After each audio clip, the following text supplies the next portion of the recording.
Welcome to our Parsha discussion on Parsha Yitro, which has lots of super interesting pieces to it. The Ten Commandments, I think, are a main event, so I wanted to focus there today.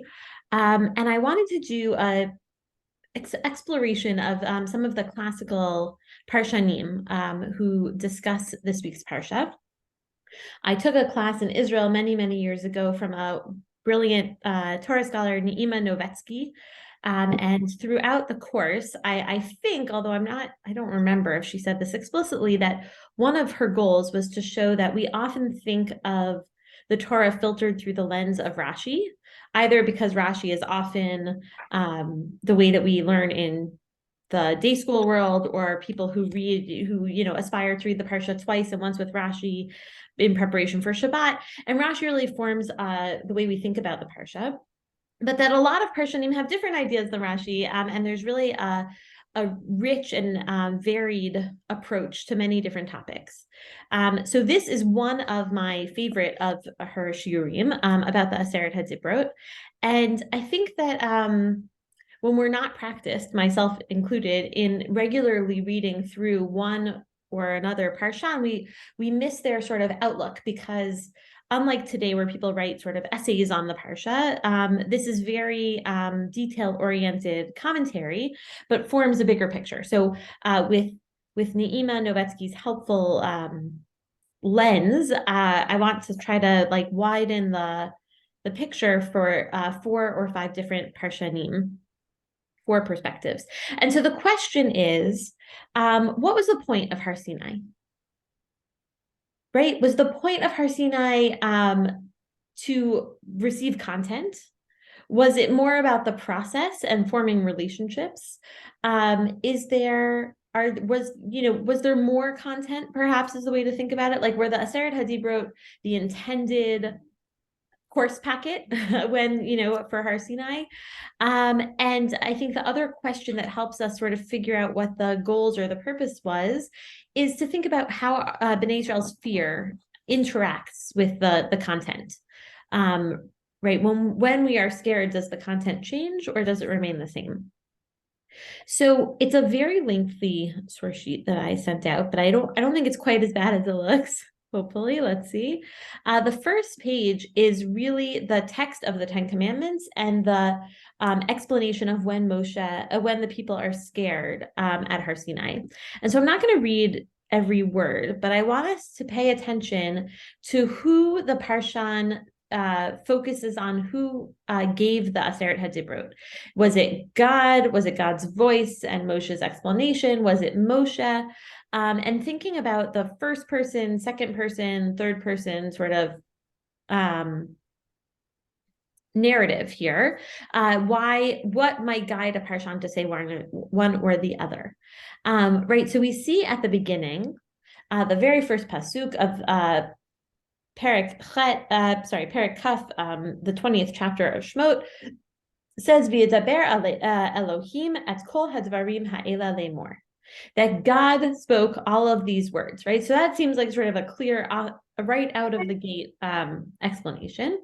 Anochi Hashem Elokecha, I am the Lord your God, right? Certainly feels as though it's being given in the first person narrative that God is speaking these words, right? I bolded some of these I am, or the me's, right? Have no other gods before me. Right, Loya Elohim Acharim al Panai certainly seems in the first person. But then as you go down the list, you see that then all of a sudden, after the second commandment, but especially I think a little bit further down, it really seems to switch to a different perspective. And it sounds as though someone is talking about God, not God speaking, right? Don't, in Pasuk Vav, Lo tisa et Shem Hashem Elokecha, it no longer says, Lo tisa et shemi, right, at my name, but the name of the Lord, right? Keep Shabbat, because the 7th day is a Shabbat for the Lord, right? Again, not for me, your Lord, but for just for Hashem. And it keeps on going in that perspective, right? And so we get through all 10 commandments. And then at Pasuk Yud Daled, it tells us that the nation, saw and heard the the big noises and the lightning and the smoke that was coming off of the mountain. And it says, Vayar ha'am vayanu vayamdu merachok. And the people saw it, they trembled, and they stood far off. Right? The people were scared. And at this point, it says, right, they say to Moshe, Vayomru el Moshe, Daber ta imanu, right? They plead with Moshe, please, you talk to us. V'nishma, and we'll listen. V'al yadaber imanu Elohim pen namut. But please, God can no longer talk to us or we will die. So there's an immense fear here. And Moshe says to the nation, Al tira'u, don't be scared, right? It's okay. However, the people stand off, right? It sounds as though Moshe is not good at reassuring them. And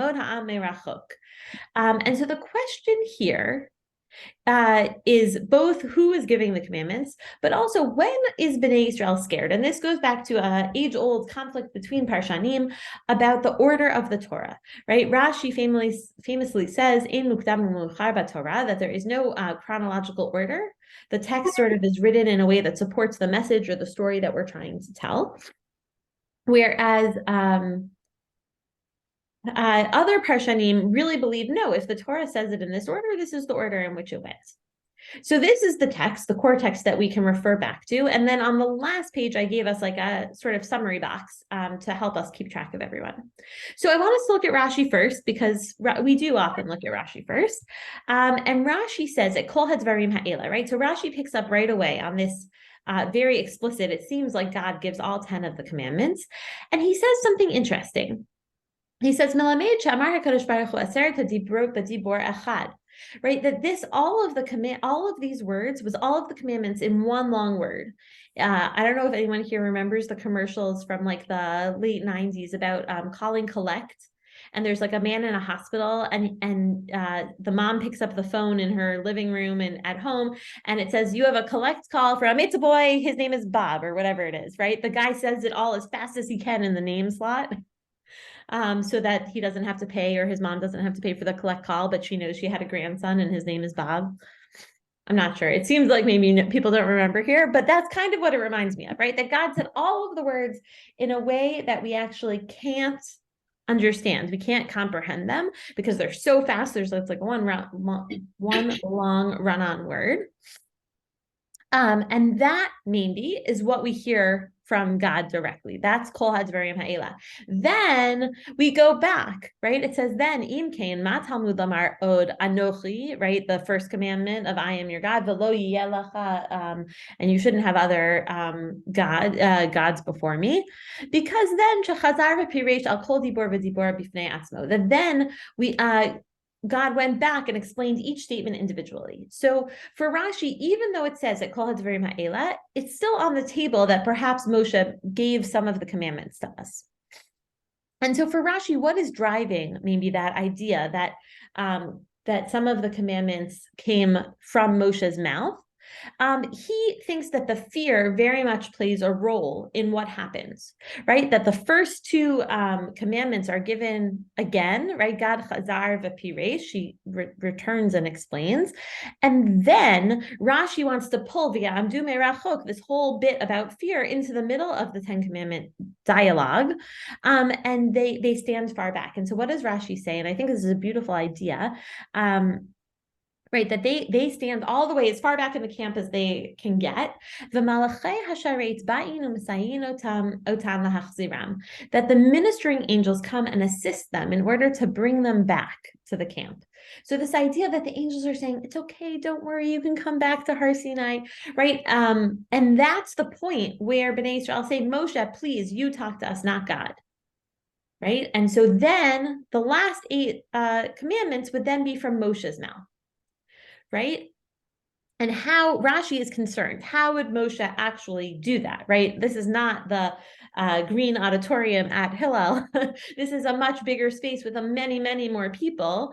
And so Rashi explains that God helps him. HaKadosh Baruch Hu Mesayahu Latit Bo Koach Liot Kolo Magbir V'Nishma, right? That somehow God gives Moshe this sort of what's that big horn thing called? All of a sudden it's escaping my mind, right? The megaphone, or the whatever. There's an older tool like that. I can't think of what it is. But the megaphone, right? God becomes the megaphone for Moshe. So far we have Rashi here, and I'm just gonna, let's see if we could just pull up Rashi, right? So what does Rashi think? Rashi thinks that Moshe narrated the last 8 commandments, and that the first 2 were given by God directly. All of them were given in this one word, mish, mish, mash. And that Bnei Israel were scared after the first 2, and that's why the last 8 are narrated, right? And that means, I think, that Rashi thinks the purpose of Har Sinai was to hear a direct revelation from God, but that it got switched to another plan because of Bnei Israel's fear. And I think that opens up an interesting question about what it means that God didn't know that Bnei Israel would be scared, or if God wanted to give all 10, why couldn't he have? Maybe it says something about God's mercy or compassion, that God understood that we were scared and didn't want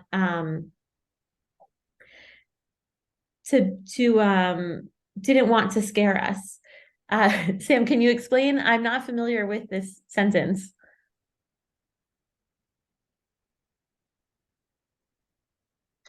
All right. Well, I'm not sure if you're referring to unrelated. Okay. Great. Okay. So so that's Rashi. So let's now take a look at the Ramban. And the Ramban, unlike Rashi, and I think the reason we don't often learn the Ramban is that, I truly believe he believes he was getting paid by the word. It was a very, very lengthy parshan. And so I cut and excised enough that I could make this a 3-page source sheet and not a 15-page source sheet. But the Ramban gives lots of excellent proofs of why he thinks what he does that I cut out. And he also relates to the other Parshanim. He quotes the Ibn Ezra at one point. And that back and forth is really interesting and sort of fun to watch. But maybe we'll just tackle one Ramban another time and get to see some of that. But here he says, Bivadai, certainly, surely, Kol Shekol Aseret HaDibrot Shamu Kol Yisrael Mipi Elohim Kepshuto Shel Katuv, right? Obviously, the text says that God said, Kol hadvarim ha'ela, and so surely Israel heard the entire 10 commandments from the mouth of God.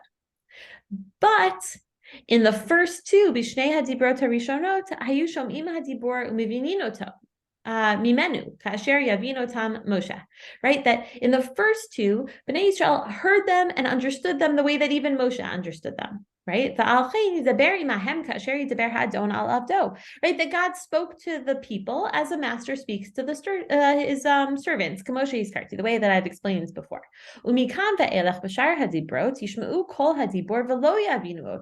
Right, but for the last 8, Bnei Israel just didn't understand them. Moshe had to explain them.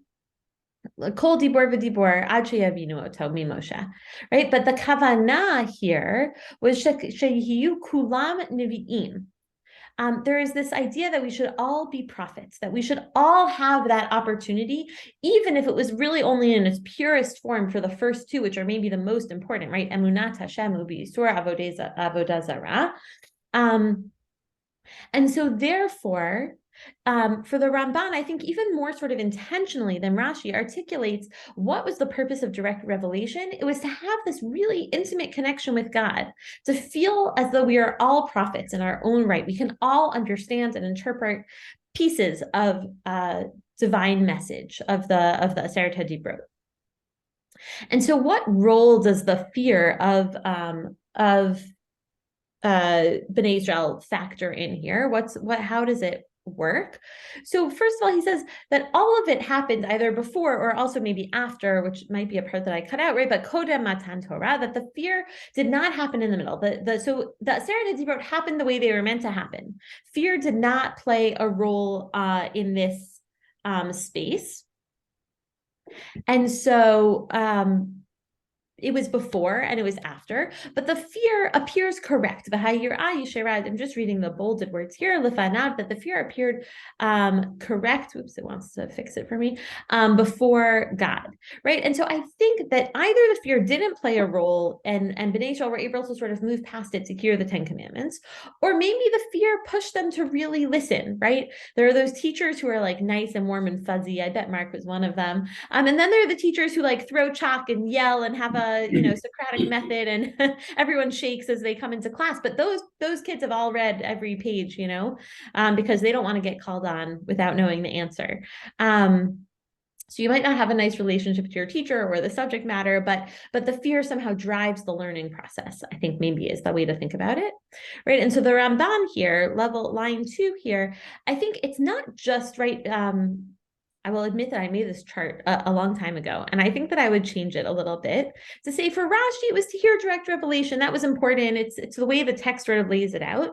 I think that for the Ramban, it's to feel that you are a prophet, that you are a partner in direct revelation. It's a much stronger experience or purpose than that of Rashi. And so therefore, Ramban doesn't want to say that Moshe gave the last 8. So he just says Moshe explained the last 8. We still heard that direct revelation from God. And our fear either played the role of helping us, or it at least cleared out for the 10 Commandments so we could really hear them all from God. Okay, so now thinking about the Rambam, of course, disagrees with the Ramban and it says almost the exact opposite, right? What is the purpose of Matan Torah, the revelation at Har Sinai? It was to increase our belief in Moshe, right? The him here, what is the source of our belief in him is Moshe, right? And so the Rambam here in the Yesodei HaTorah, not commenting on this week's parsha, says that we heard and saw the Aseret HaDibrot, right? But then we heard that Moshe went into the Av Ha'anan, into the thick clouds, into the Arafel, into the mist on the mountain, and we stood down below, right? We saw that Moshe had this elevated status with God. It's like if you see your boss getting called in for like a consult with your boss's boss, that makes your boss rise in your eyes, right? Because he's important enough, or she is important enough to be called, into the head CEO's office. And so the Rambam is saying similarly, that's sort of what happens on Har Sinai, is that we didn't see, but we sort of observed, we heard that Moshe and God had this face-to-face encounter, panim bepanim, that he's talking about the Aseret HaDibrot and Devarim, the second, rendition of them. But the same would be true here, right? That Moshe goes into the Arafel, into the mist of the mountain, and Bnei Israel stays down at the foot of the mountain. And so, right, and that the people, right, so here, a few psukim before where I brought us here, right, it says, Shana Amar, Hine Anochi Ba Elecha Ba'av Ha'anam, Ba'avor Yishma Ha'am B'divrei Imach, V'gam B'chaya Aminu La'olam, right, that they will believe in you forever, right? This is not like the Ramban, direct revelation. This is not about being a prophet. This is not about our belief in God. This is about our belief in Moshe, right, as the prophet for all times. And it seems miklal shakodem, right, that before shakodem devar zeh, before this happened, lo ha'aminu bo ne'amnut hi omedet la'olam, that there was like a shaky, right? We see how Bnei Israel challenged Moshe throughout the book of Shemot and moving into Vayikra B'midbar Devarim, right, that they're not certain in him, but that here the Rambam is saying this really cemented Moshe's spot. And so I think that that's interesting, right? For the Rambam, first of all, the fear is like really not that important, maybe, except for that maybe we could say that it helped us. Sorry, I don't know why I put them out of order. It helped them understand that Moshe was so much braver than they were because Moshe wasn't scared, right? But God does not give any of the commandments directly. God gives the commandments directly to Moshe, and Moshe gives them to us because Moshe, that's the role of Moshe HaNavi, right? Moshe Rabbeinu, Moshe HaNavi. A totally different perspective, I would say, on that. What happens at Har Sinai, right? How are we meant to feel, right? Well, on Shabbat morning, if we go to shul and we stand up as we hear the lane or read the Aseret HaDibrot, are we trying, right? The Midrash tells us that all of our neshamot were at Har Sinai. So are we trying to say that that we were there, we heard the direct connection to God? Are we trying to say we were there, we saw Moshe become the head honcho, right? Are we letting our fear of maybe not feeling like the Torah is ours drive the process? Are we feeling like it only belongs to Moshe, or are we allowing something different? Now, in the last 3 minutes, I want to throw it sort of in a whole other direction, which is to say that up until this point, everyone is assuming the Ten Commandments is the intended curriculum of Har Sinai, right? That and I think that is sort of how we think about Har Sinai, right? That's what was given at Har Sinai, and then Parshat Mishpatim and all of the answers that come afterwards, where people line up to talk to the Zakinim in that structure that. In the structure that was on the mountain. It's a great point, Mark, right? Mark is saying that there is quite a polemic among the poskim about standing for the Ten Commandments in Shul, right? It's not a clear choice to make. I very much subscribe to that. All of our neshemot were there, and so we're like, our neshemot pull us up almost, sort of putting aside whether we should stand or we shouldn't stand or why we stand. But the Rashbam and the Ibn Ezra have an interesting perspective, and that is that perhaps the Ten Commandments was not the course curriculum for Har Sinai. In fact, God was planning to give all 613 mitzvot at that point, right? And so here we see why the fear and where it belongs in the story really drives what was going on at Har Sinai, because here, Vayomer El Moshe, this is where the fear starts. So, right, Rashi says the fear was in the middle. And here the Rashbam is saying explicitly that right? This is after we heard the Ten Commandments. And when they say Diber ata imanu, it's not like Rashi was saying after the first two, please speak to us. They're saying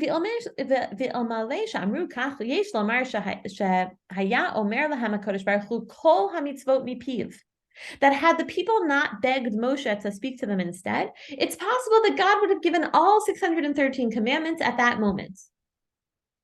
And I think that changes the way we think about the Aseret HaDibrot, because we think about it as like the all-important, overarching message that's what God chose to tell us, right? If God had a limited time with us, God chose the Aseret HaDibrot. Maybe not. Maybe those were just the first 10. Right? Maybe that was not meant to be the grand show that it was. And the Ibn Ezra says similarly. I want to leave room for like at least a minute of time. And as I said, I unfortunately have a hard stop. So the Ibn Ezra and the Rashbam are saying, actually, maybe the real plan, right, was to hear all 613 mitzvot as direct revelation, not as important to them, maybe that piece. Plan B was to only hear the Aseret HaDibrot from God, right? So here there's a big machloket between Rashi and the Ibn Ezra, and the fear of Bnei Israel, I think, helps drive that story, right? Rashi wants to move it because Rashi has this idea that only the first two commandments were given by God directly. The Ibn Ezra and the Rashbam are like, look, that's not where it is. It's after the Ten Commandments. So what were we missing? Why are Bnei Israel pleading with them for Moshe to talk? It's because Moshe was saying, come back and you'll hear the last 601, 2, 3. There we go, 603. And they say, no, please, please, please, you talk to us instead. Totally different perspective of what is going on at Har Sinai. Interesting. That's interesting, Mark. I don't know. Does Rashi think that all 613 were being given at that moment? It's a good question. I assumed the B'dibor Echad was all 10. Right, yeah, he says it explicitly, actually. So we right. No, I was saying, I just thought that because God, unlike humans, could communicate in a single utterance this huge long thing of the Ten Commandments. So maybe, according to the Rashbam? The Rashbam. Yeah, that he would have done all 613 at once in one. I see. Right. Yes, that's an interesting question, right? How long would that one word run on for? So I think that the medieval Parshanim don't I have trouble relating to them sometimes because they are sort of specific, and they don't take the time to articulate their big picture every time they open their mouths, because right, they're meant to be learned over time. But I think that this is an example of a place where we see that there's a real machloket about what is supposed to be going on at Har Sinai, and that's interesting in and of itself. And I think that this idea that our fear can play a role in changing the course of what we hear from God, right, is maybe a challenge to us to be unafraid, to work on not missing that chance for revelation when it comes to us, because as we see, God is willing to alter the plan, at least according to some. So in our last 2 minutes, if anyone wants to share or ask a question, I'd be happy to open the floor.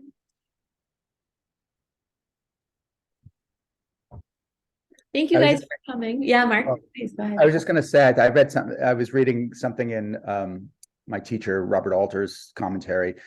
Apparently, a lot of scholars feel that the original 10 Commandments were probably much briefer. They were just a few words because they had to be carved on stone. So they're like, instead of that whole thing at the beginning, it would just be the first command was, I'm the Lord your God, you shall have no other gods beside me. 2, you shall make no carved likeness. 3, you shall not take the name of the Lord your God in vain. In other words, there would be things, because they had to be carved on stone, on 2 tablets, they wouldn't have been that long. And that later accretions occurred basically to explain them more fully. Interesting. Over Shavuot, Michael Weiss gave a share about how maybe it wasn't 10, right? It's a very, very old acceptance that this is 10, but nowhere actually does it say that this is 10 commandments in the text. And so that's like an interesting thing, that we canonized it very, very early. But what exactly was given at this moment and what was written on the stone, I think I agree, is very up for debate. It's interesting because the first tablets were written by the hands of God. So maybe like God could say everything b'dibur echad, maybe God could fit everything on, I don't know like what that means. But the second tablets, the ones that we kept, or perhaps we kept both, but the second tablets are written by Moshe. And then I would agree, it would seem almost impossible for a human to get all this on one set of stones that he could then carry safely down the mountain. Maybe he tripped. Maybe that's why the first ones got smashed. Too heavy. Anyway, thank you for joining me. I'm sorry that I have to go, but I'm glad we got to learn today. And I will see you next week. Shabbat shalom. Thank you. Bye. Thank you.